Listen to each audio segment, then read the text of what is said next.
రాష్ట్రంలో ఈనాడున్నటువంటి ప్రభుత్వం పూర్తిగా పోలీసులపైన ఆధారపడి పోలీసులతో రాజకీయ ప్రత్యర్థుల్ని అణచివేయడం, భయపెట్టడం,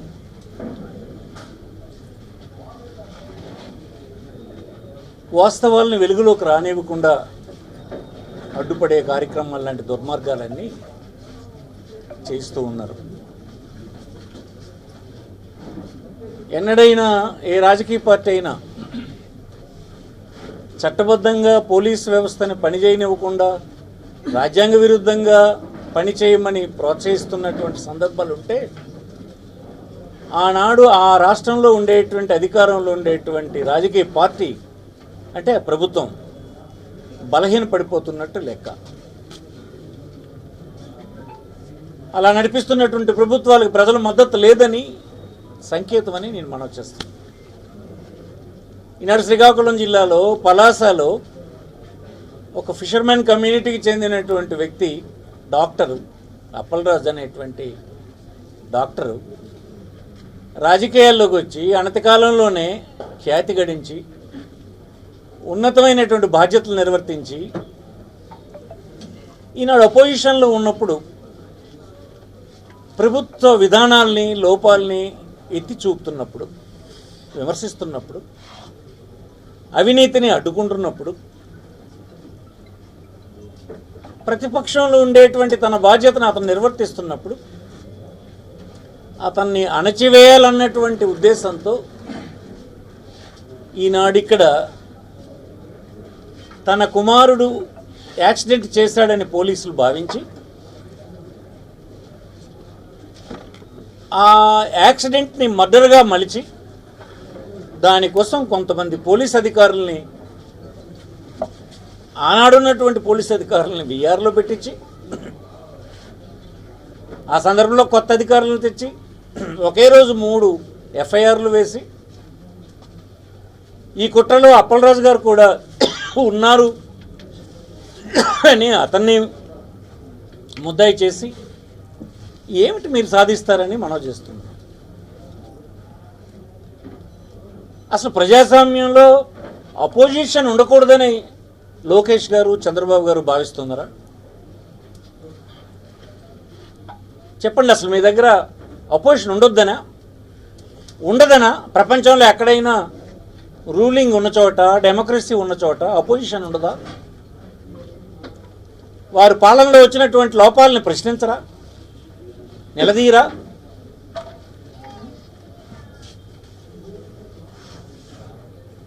అవి చేయకూడదని ఇంతమైనటువంటి ఘోరాలను చేస్తూ ఉన్నారు. సివిల్ సొసైటీ మీ గురించి ఏమనుకుంటుందో మీరు ఆలోచించారా?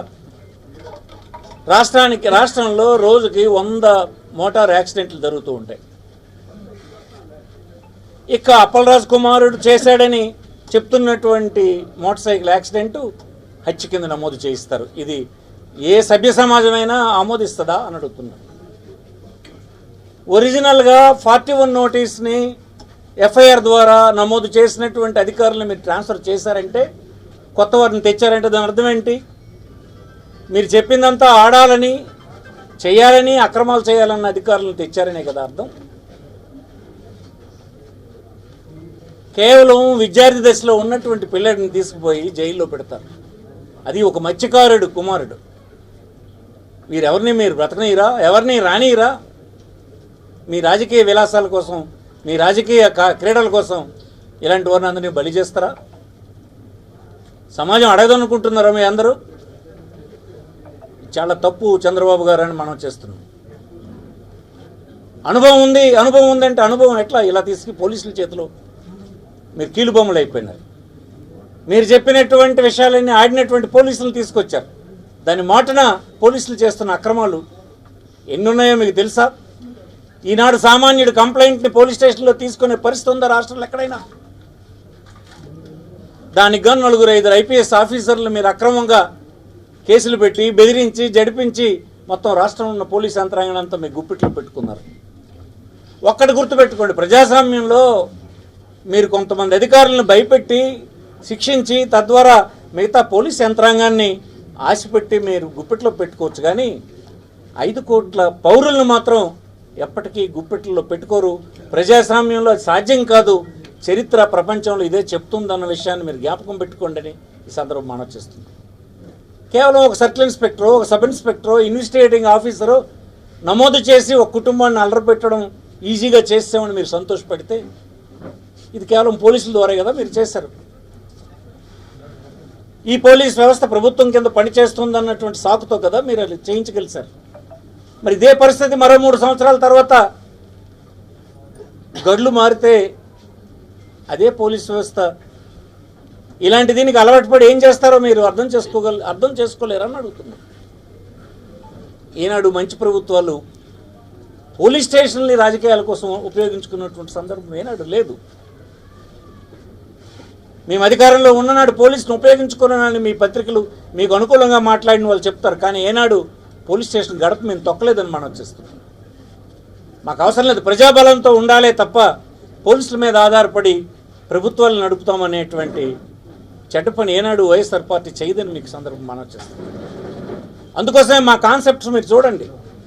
అర్హులైనటువంటి వారందరికీ ఎవరైనా చట్టానికి కట్టుబడి ఉండాలన్నటువంటి ఆదేశం, పోలీస్ స్టేషన్లో వీలున్నంత వరకు దూరంగా ప్రతినిధులు ఉండాలన్నటువంటి పద్ధతులు ఈనాడు ఎక్కడున్నాయి? ప్రజలందరూ చర్చించుకుంటున్నారు, మీకు దృష్టికి రాలేదని అడుగుతున్నాం మేము. ఇలాంటి దీనికి భయపడిపోయి అప్పలరాజు పారిపోతాడు అనుకుంటున్నారా? కరెక్ట్ కాదని మనం చేస్తున్నాం. ఒక పిల్లాడి భవిష్యత్తుని పాడు చేశారని సభ్య సమాజం అంతా మిమ్మల్ని ఏవగించుకుంటుంది. మీరు ఈ తప్పుడు కేసును ఉపసంహరించుకోవాలని ప్రధాన ప్రతిపక్షంగా మేము కోరుతూ ఉన్నాం. దీని పరిణామాలు ప్రజాస్వామ్యంలో చాలా తీవ్రంగా తర్వాత ఉంటాయన్నది జ్ఞాపకం పెట్టుకోండి అని మేము చేస్తున్నాం. ఈ పలాస సంఘటనే కాదు, జిల్లాలో అనేకమైనటువంటి సంఘటనలు పోలీసులు ఇష్టారాజ్యంగా పోలీసులు మీరు వాడేసుకుంటున్నారు. ఏ పోలీస్ అయితే పర్ఫెక్ట్గా రూల్స్ ప్రకారం చట్టం ప్రకారం పని చేస్తారో, ప్రొసీజర్ పని చేస్తారో వారిని తీసుకెళ్ళి వీఆర్లో పెడుతున్నారు. మరి డిఐజీ గారు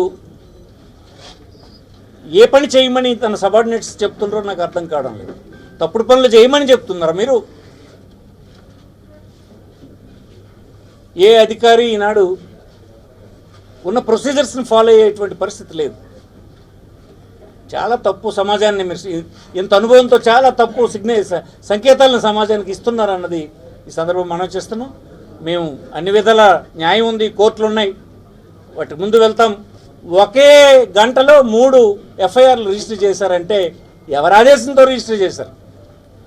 ఒక ఎఫ్ఐఆర్లో లేని అంశాలు ఇంకొక ఎఫ్ఐఆర్లో ఉన్నాయి. ఎలా వచ్చినాయి ఇవన్నీ? ఇన్వెస్టిగేట్ చేసినటువంటి ఆఫీసరు ఉండకుండా వాడిని పంపించేసి మీ చెప్పు చేతులను తెచ్చారు. దీని అర్థం కోర్టు ముందు ఇవన్నీ చర్చించబడవని అనుకుంటున్నారా?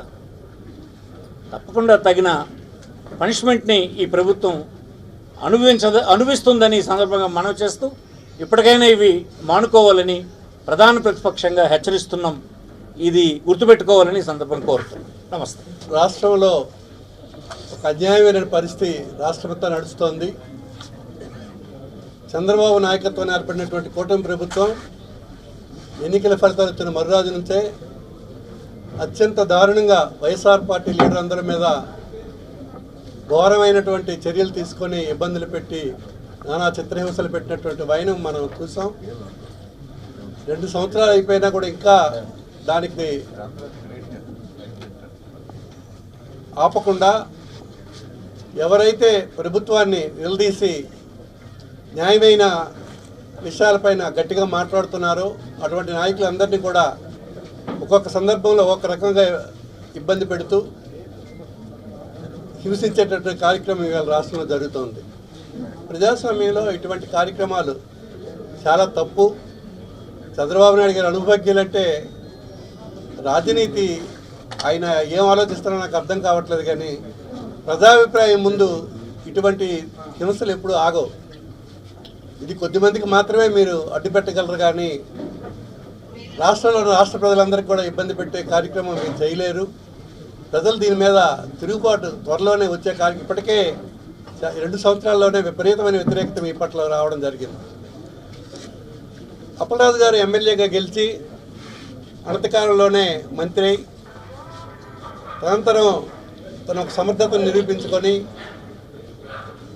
సమాజంలో గౌరవమైనటువంటి స్థానంలో ఉన్నటువంటి ఆయన్ని రకరకాలుగా మీరు వేధిస్తున్నటువంటి విషయం ప్రజలందరికీ తెలుసు. అది ఇప్పటికీ ఆపకుండా అమాయకుడైనటువంటి వాళ్ళ అబ్బాయిని, చదువుకొని చిన్న కుర్రోడిని టార్గెట్ చేసి మీరు ఒక యాక్సిడెంట్ ఇంత విడ్డూరంగా మీరు చేస్తున్న చర్యలు చూస్తే చాలా ఆశ్చర్యం వేస్తుంది. రాష్ట్రంలో యాక్సిడెంట్లు ఎక్కడ జరగట్లేదా? ప్రతి యాక్సిడెంట్ మీద ఈ రకంగానే మీరు వ్యవహరిస్తున్నారా? చాలా తప్పు ఇది. మీరు చేస్తున్న ప్రతి తప్పు వెనుక పెద్ద పరిహారం మీరు చెల్లించుకోవాల్సి వస్తుంది. రాష్ట్ర ప్రజలు ఇప్పటికే మీ పట్ల, ప్రభుత్వం పట్ల వ్యతిరేకతగా మారిపోతుంది రోజు రోజుకి. మరి ఇప్పటికైనా మీరు పునరాలోచించండి. అనవసరంగా కేసులు విరికించి ఆ అబ్బాయి జీవితాన్ని బాడు చేయకండి.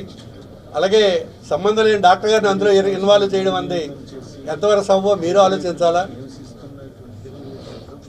ఆయన తరఫున వైఎస్ఆర్ పార్టీ జిల్లా అంతా కూడా కలిసి పనిచేయడం జరుగుతుంది. అలాగే మా నాయకుడు జగన్మోహన్ రెడ్డి గారు కూడా అన్యాయం ఎక్కడ జరిగినా దానికి ఎదుర్కొని నిలబడే నాయకుడు. ఆయన నాయకత్వంలో ఖచ్చితంగా న్యాయం కోసం మేము పోరాడుతూనే ఉంటాం. మీరు చేసిన అక్రమాలను ఎదిరిస్తుంటాం. ఎప్పుడూ న్యాయమే గెలుస్తుంది. ఫైనల్గా తాత్కాలికంగా మీరు తృప్తిపడొచ్చేమో కానీ ప్రజాభిప్రాయం న్యాయం తరఫునే ఉంటుందని మీకు తెలియజేస్తూ, ఇప్పటికైనా మీరు సరిచేసుకొని ఆ అబ్బాయి నిర్దోషిగా విడిచిపెట్టాలని మీరు గవర్నమెంట్కి అలాగే పోలీసు వ్యవస్థకి మేము రిక్వెస్ట్ చేస్తున్నాం. మరి లేని పక్షంలో దాని తాలూకా పరిణామాలు కూడా ప్రభుత్వం ఎదుర్కోవాల్సి వస్తుందని తెలియజేస్తాం. ఇప్పుడు జిల్లాలో అనేక రకాలైనటువంటి కేసులు జరుగుతున్నాయి. ఈ మధ్య యాక్సిడెంట్లు జరిగాయి. అందులో పెద్దల తాలూకా, రాజకీయ నాయకుల తాలూకా పిల్లలు అనేక మంది ఉన్నారు. రాజకీయ నాయకులు కూడా ఉన్నారు. దాని మీద మీరు ఎటువంటి చర్యలు తీసుకున్నారు? ఈ అబ్బాయి ఒక ఇన్నోసెంట్ అయిన ఒక ఇంటర్మీడియట్ చదువుకున్న కుర్రాడి మీద మీరు చేసే వైనం ఎంతవరకు అది న్యాయం అన్నది పోలీస్ అధికారులు కూడా ఆలోచించాలి. ప్రభుత్వాలు ఎప్పుడూ ఒకవైపే ఉండవు. ఈవేళ మీదైతే రేపు మాది. మా ప్రభుత్వం వచ్చిన తర్వాత మేము కూడా న్యాయం తరఫున గట్టిగా పోరాడవలసి ఉంటుంది. దయచేసి ఎప్పటికైనా మీరు సరైనటువంటి నిర్ణయం తీసుకొని ఆ అబ్బాయిని ఇమీడియట్గా నిర్దోషిగా విడుదల చేయాలని మేము వినయపూర్వకంగా అభ్యర్థిస్తున్నాం. మేము ప్రభుత్వాన్ని డిమాండ్ చేస్తున్నాం, ఇటువంటి తప్పుడు చర్యలు చేసుకొని ఇబ్బంది పెట్టొద్దు. న్యాయం తరఫున న్యాయం చేయండి, న్యాయానికి కొంతైనా ఊరట కలిగించండి అని చెప్పి మేము చంద్రబాబు నాయుడు గారికి, మరి కూటమి ప్రభుత్వానికి విజ్ఞప్తి చేస్తున్నాం.